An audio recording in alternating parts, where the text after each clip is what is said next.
Today I want us to study the land of Goshen versus the promised land. One of the question marks, and I always put question marks in my Bibles when I don't understand things, is I used to look at the people of Israel and their comments on, why are we leaving this land? And they didn't want to leave it. I thought, well, I don't blame them. I mean, the land of Goshen is the most fertile area in that whole part of the world.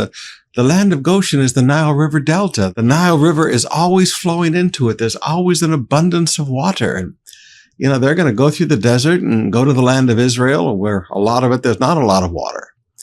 And I remember putting question marks in my Bible going, okay, what's the difference between Goshen and the land of promise? Well, Pastor, it's the land flowing with milk and honey. Yeah, but, you can remember some of the rebellious people of Israel. They also said the land of Goshen was the land flowing with milk and honey. So what's the difference? Deuteronomy chapter 11, beginning with verse 10. For the land you are about to enter and take over is not like the land of Egypt from which you came, where you planted your seed and made irrigation ditches with your foot as in a vegetable garden. Rather, the land you will soon take over is a land of hills and valleys with plenty of rain, a land that the Lord your God cares for, and he watches over it through each season of the year. Now, that is a very different description than the land of Goshen, which would be completely flat and really have one season. Okay, I mean, basically one season. Instead, the promised land was going to have multiple seasons, which means multiple crops.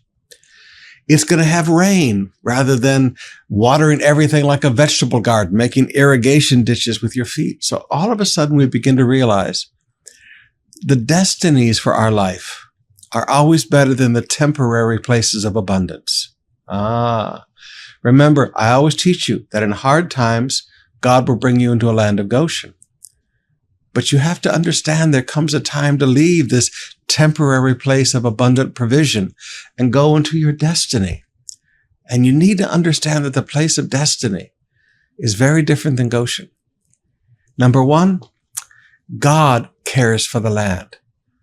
The land belongs to God, and God cares for the land. God cares about the path he has for your life. God cares about the destiny, the plans that he has, the dreams that he has placed in your life. And God is going to care for that. Not like the promised area. That's just a temporary holding place. All right. Goshen's just a temporary place.